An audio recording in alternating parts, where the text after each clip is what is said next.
kita masuk dalam Yosua pasal yang kelima.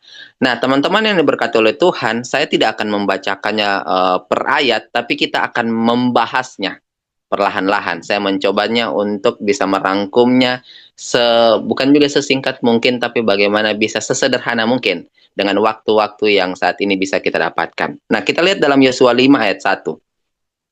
Yosua pasal 5 ayat 1 mengatakan begini, dalam perikop penyunatan di hari raya Paskah di Gilgal. Ayat 1, ketika semua raja orang Amori di sebelah barat sungai Yordan dan semua raja orang Kanaan di tepi laut mendengar bahwa Tuhan telah mengeringkan air sungai Yordan di depan orang Israel sampai mereka dapat menyeberang, tawarlah hati mereka dan hilanglah semangat mereka menghadapi orang Israel itu. Nah, teman-teman yang berkati oleh Tuhan, Yosua 5 ayat 1 ini sangat berhubungan erat dengan Yosua pasal 3. Saya yakin autentik sebelumnya sudah membahasnya di Yosua pasal 3.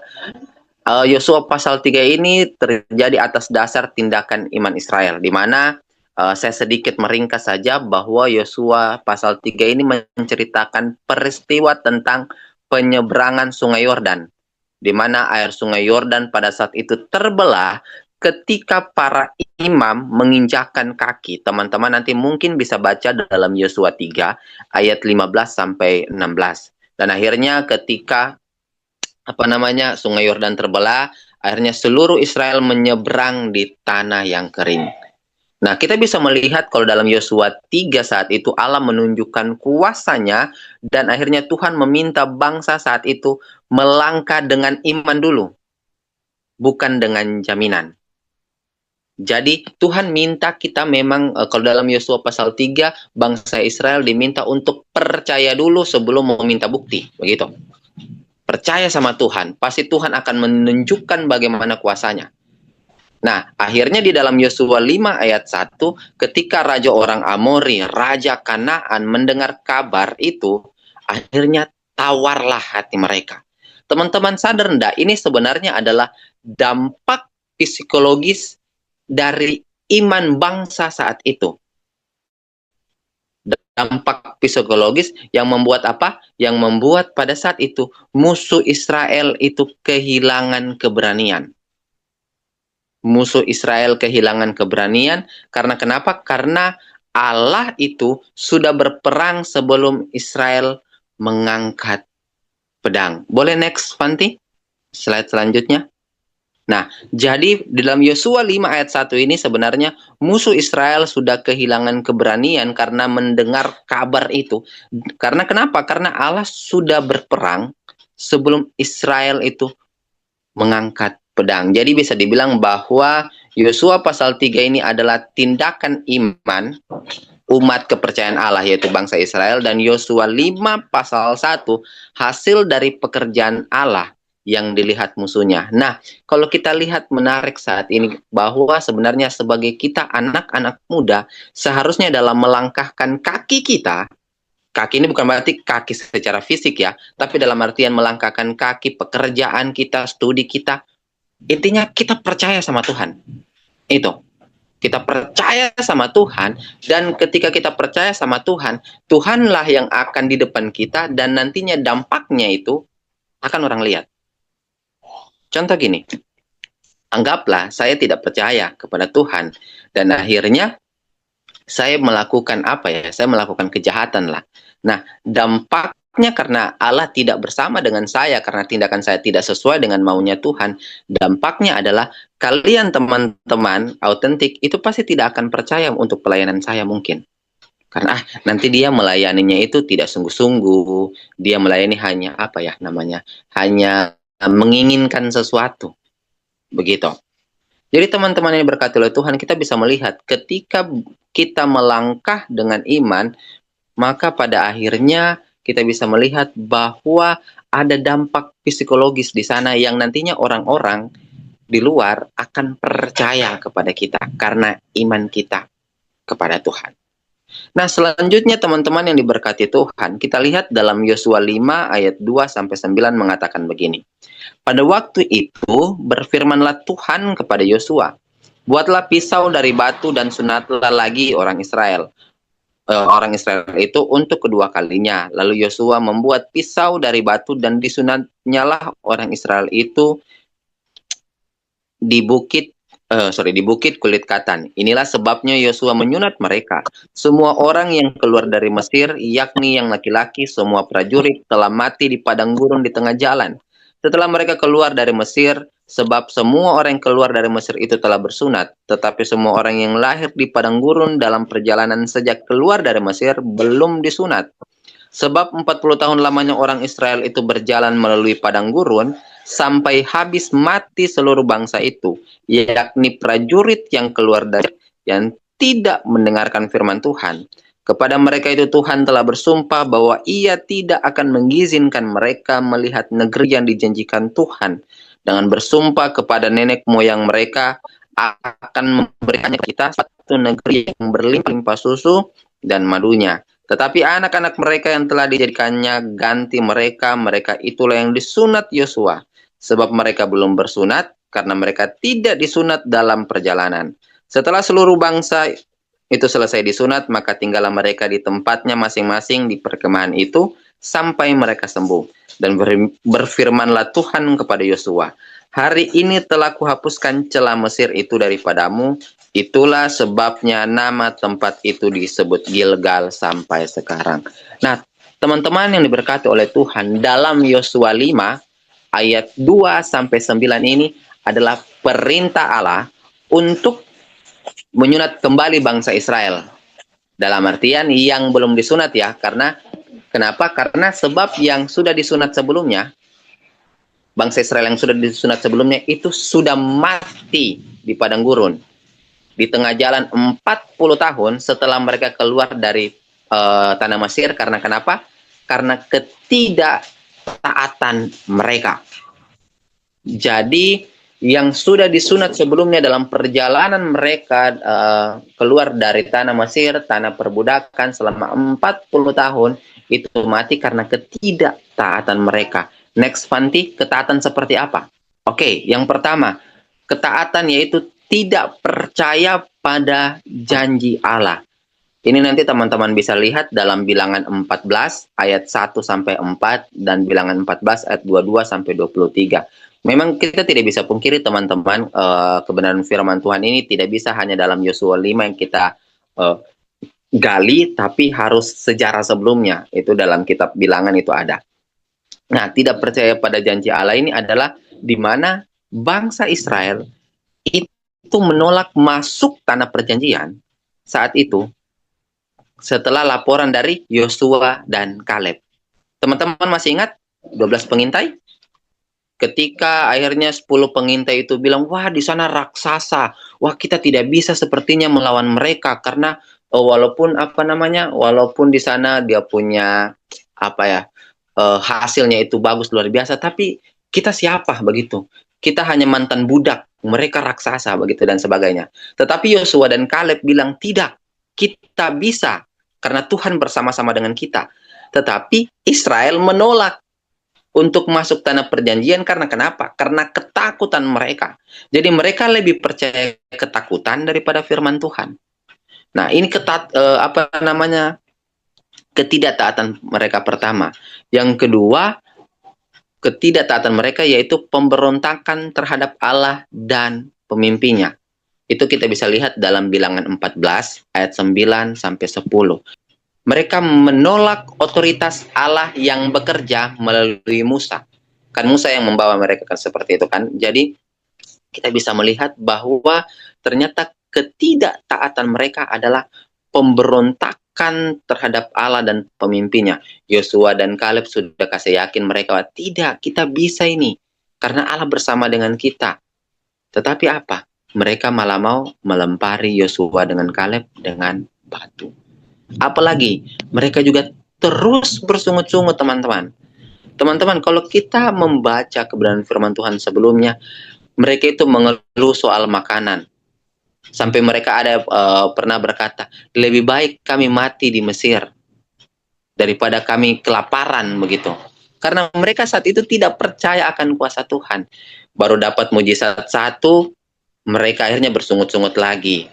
Masih ingat karena tegar tengkuknya bangsa Israel ini, akhirnya Musa juga karena sudah emosi, akhirnya dia tidak sampai harus masuk di tanah perjanjian kan.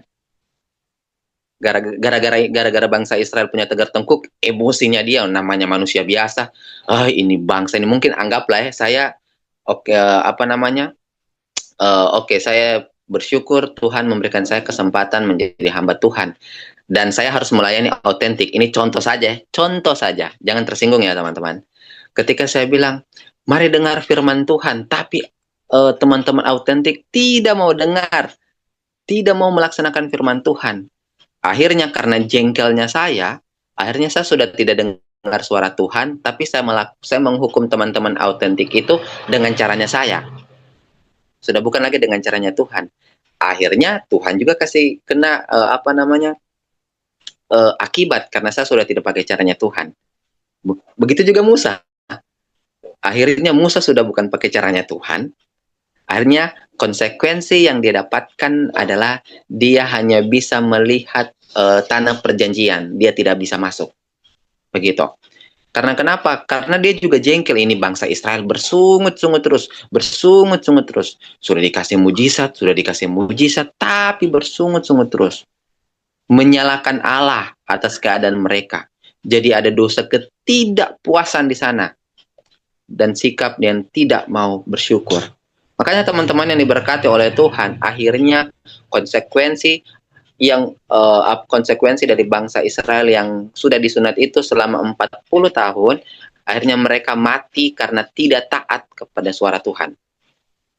Padahal mereka sudah lihat mujizat selama 40 tahun. Bukan selama 40 tahun malah. Sebelum mereka keluar itu kan sudah ada mujizat mereka lihat kan. Musa datang kepada bangsa Mesir pada saat itu.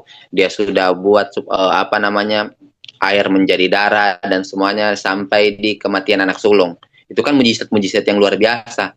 Bangsa Israel melihat, tapi tetap mereka tidak taat kepada suara Tuhan. Melihat mujizat, mereka sudah mendengar firman Tuhan, tapi apa? Tidak mempercayai dan tidak menaati.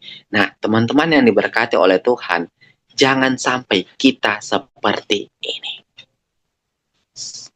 Teman-teman sekarang masih bernapas kan?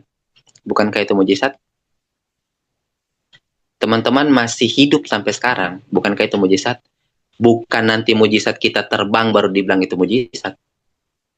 Terkadang kan kita mencari mencari hal yang spektakuler dulu baru mengatakan itu mujizat. Teman-teman masih ada sampai sekarang, bagi saya itu juga mujizat. Yang Tuhan mau kepada kita ketika banyak hal yang sudah kita rasakan sama Tuhan, harusnya kita dengar suara Tuhan.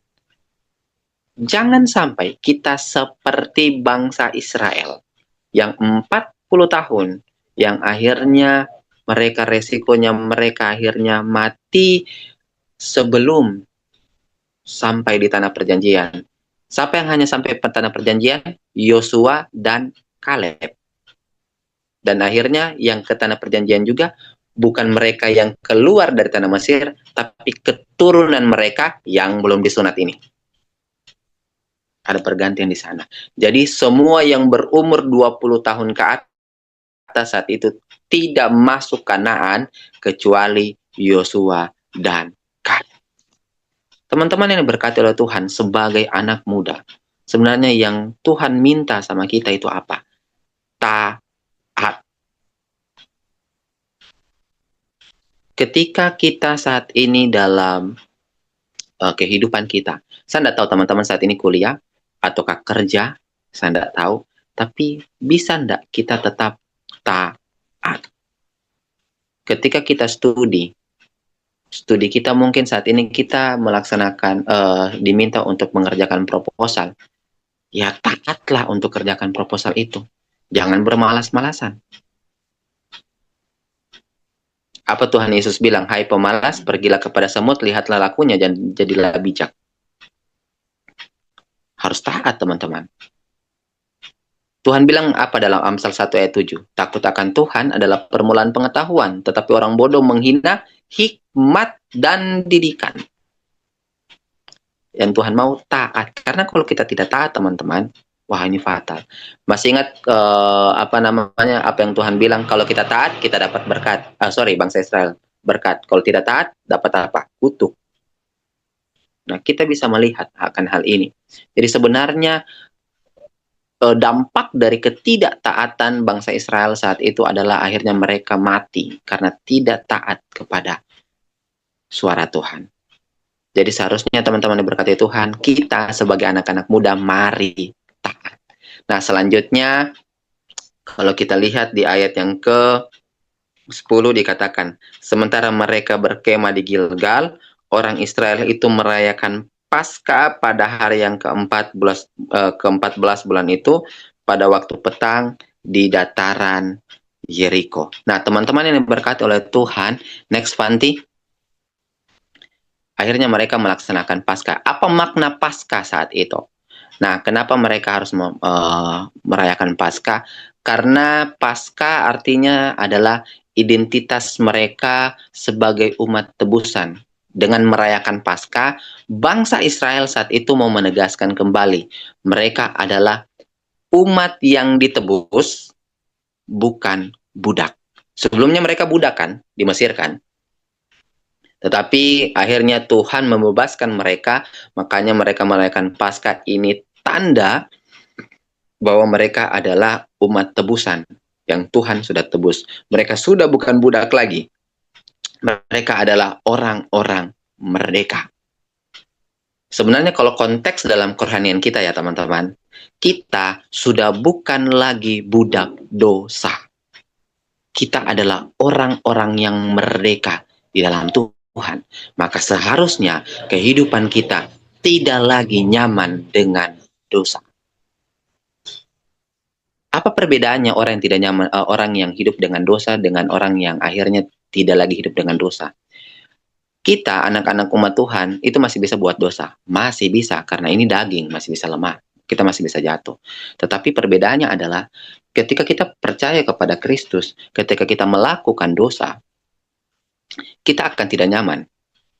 Dan kita akan berjuang untuk cepat-cepat minta ampun sama Tuhan, dan akhirnya untuk tidak lagi melakukan dosa. Sedangkan orang-orang yang masih saat itu tidak percaya kepada Kristus, mereka akan nyaman dengan dosa mereka. Mau mencuri kah, mau berbohong kah, mereka akan nyaman-nyaman saja. Karena mereka masih budak dosa. Jadi teman-teman diberkati oleh Tuhan, mereka merayakan Paskah karena mereka memahami bahwa mereka adalah umat yang ditebus, bukan lagi budak. Nah, selanjutnya juga kenapa mereka merayakan Paskah? Ini tanda ketaatan. Kenapa? Karena Paskah adalah perintah langsung dari Tuhan. Tuhan meminta bangsa Israel untuk merayakan Paskah. Jadi, ketika Tuhan bilang merayakan Paskah, ya dalam bentuk ketaatan mereka, ya harus. Ya sama juga. Kita juga harusnya seperti itu. Kita juga harus taat apa kata Tuhan. Di dalam merayakan Paskah kita pun ke depannya, itu bukan sebatas seremonial semata, tapi mengingat kembali bagaimana luar biasanya Tuhan dalam bangsa Israel, dan kita pun juga diselamatkan oleh Tuhan. Apalagi teman-teman berkati oleh Tuhan, di situ dikatakan merayakan Paskah tanda pernyataan iman sebelum berperang. Teman-teman, kalau teman-teman baca di pasal selanjutnya, sebenarnya saat itu mereka itu dekat dengan musuh di Yeriko. Mereka akan berperang, begitu. Tetapi Allah memerintahkan mereka berada dulu, baru berperang.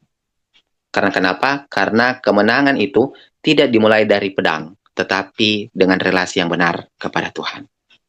Teman-teman diberkati oleh Tuhan, apapun yang saat ini menjadi pergumulan kita berperang dalam artian iman kita harus datang dulu sama Tuhan. Apapun keadaan kita saat ini, datang dulu sama Tuhan. Jangan bilang, aduh, kayaknya kalau seandainya saya mau saya harus belajar, saya harus rajin. Oke, itu hal yang bagus. Tapi hal yang pertama adalah apa? Datang dulu sama Tuhan. Utamakan dulu datang sama Tuhan. Saya sangat bersyukur tadi autentik melakukan sebelum ibadah yang dilakukan adalah doa dulu. Karena kita tidak bisa pungkiri akan hal ini. Karena kalau seandainya kita tidak doa, kita menganggap bahwa kitalah yang Tuhannya, bukan Tuhan. Apapun yang teman-teman kerjakan sekarang, studi kah, pekerjaan kah, relasi kah, datang dulu sama Tuhan. Pasca juga ini tanda sebagai penegasan generasi baru. Karena kenapa? Karena yang mereka lakukan adalah pasca pertama di tanah perjanjian. Pasca generasi yang tidak mati di padang gurun. Selanjutnya, kalau kita baca dalam ayat yang ke-11 sampai ayat yang ke-12 kan dibilang, lalu pada hari sesudah Paskah mereka makan hasil negeri itu, yakni roti yang tidak beragi dan berti gandum pada hari itu juga. Lalu berhentilah mana itu pada keesokan harinya setelah mereka makan hasil negeri itu dan selanjutnya. Nah, teman-teman, ini maksudnya adalah Tuhan menunjukkan pemeliharaan dengan cara yang berbeda. Waktu pada saat mereka dari bangsa Mesir ke sebelum ke tanah perjanjian kan Tuhan kasih mana kan. Tuhan kasih mana untuk mereka makan. Tetapi ketika mereka sudah sampai di sini, mana itu sudah berhenti. Walaupun berbeda, tapi sebenarnya Tuhan mau menunjukkan bahwa dalam bentuk perbedaan apapun Tuhan akan tetap kasih tunjuk. Tuhan memelihara mereka. Sama dengan kondisi kita.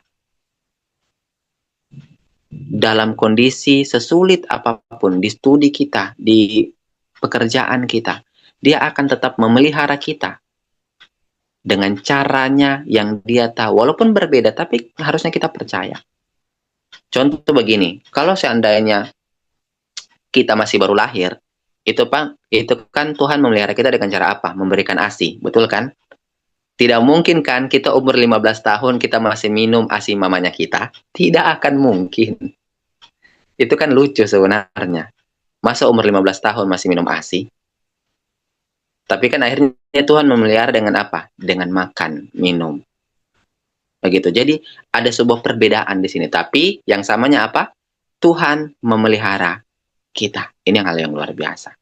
Nah, selanjutnya teman-teman yang berkata oleh Tuhan, dalam Yosua 5 ayat 13 sampai 15, next Fanti, ada beberapa hal yang saya lihat di sini.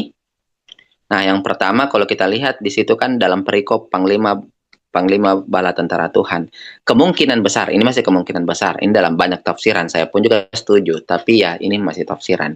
Kemungkinan besar ini adalah Tuhan sendiri. Karena di situ kan dibilang ketika Yosua dekat Yeriko, ia melayangkan pandangnya.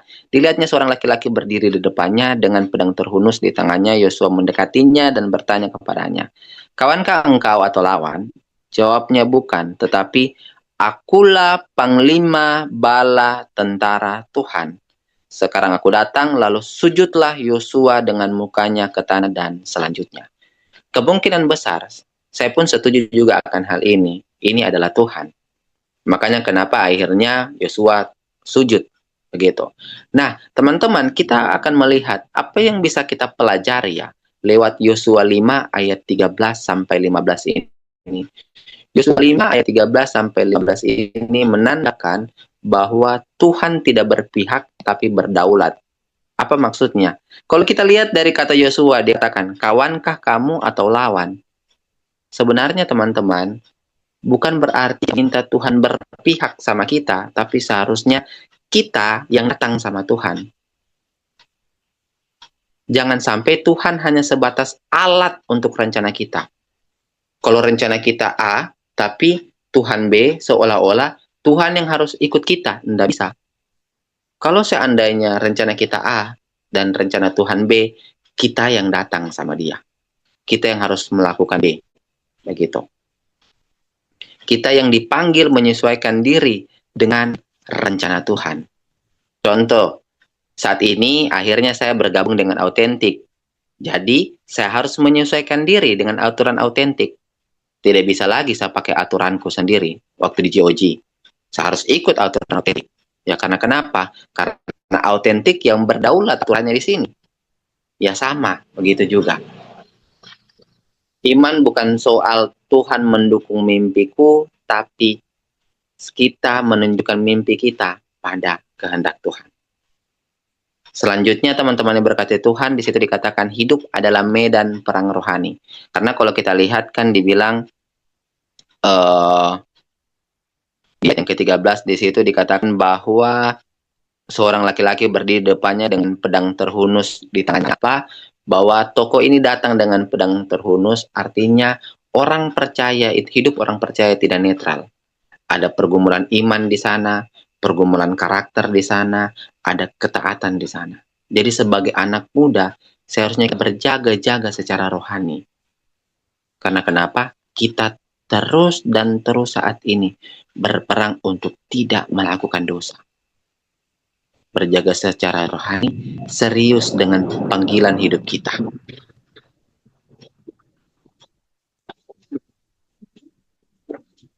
Sorry teman-teman, saat ini ada kilat, kilat dan guntur, jadi saya mencoba untuk tenang juga. Tapi ya itu, saya harus berjaga-jaga lagi. Saya harus tetap memberitakan firman. Langsung Tuhan kasih contoh sebenarnya. Berani enggak tetap memberitakan firman ketika ada hal itu? Teman-teman yang berkata oleh Tuhan. Dan apalagi, sikap hati lebih penting daripada strategi. Kalau lihat Yosua apa yang dilakukan? Disujud kepada Tuhan. Tuhan lebih peduli siapa kita di hadapannya daripada seberapa hebat rencana kita.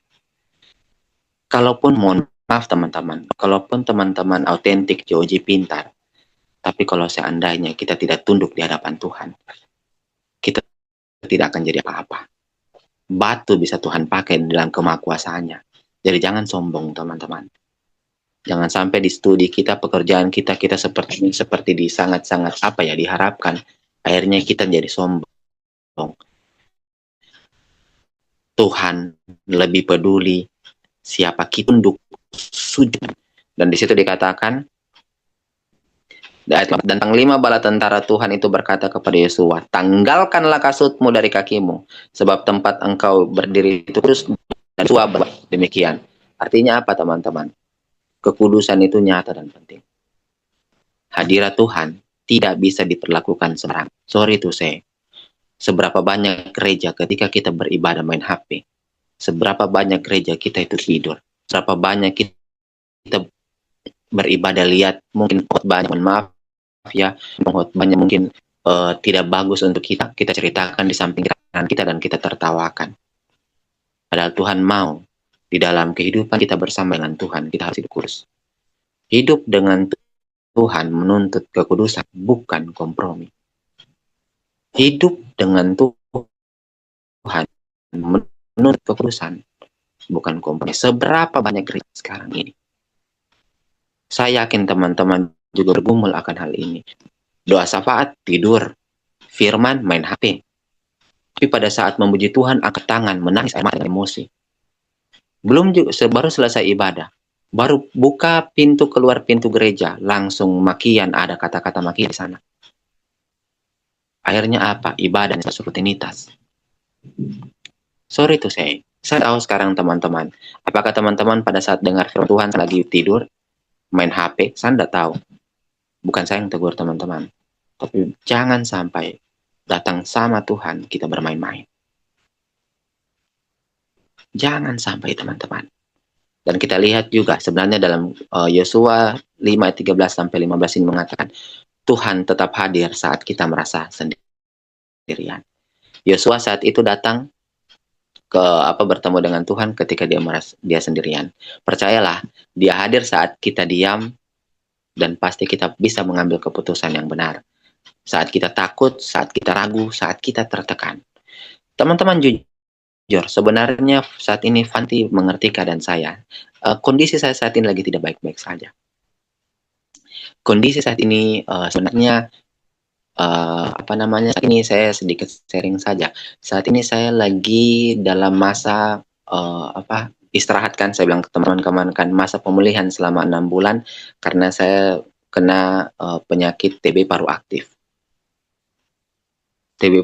Dan akhirnya ada miskom dari jemaat saya dan akhirnya mereka saat ini tidak menginginkan saya untuk kembali ke tempat pelayanan saya saat ini di mana saya mengembalakan.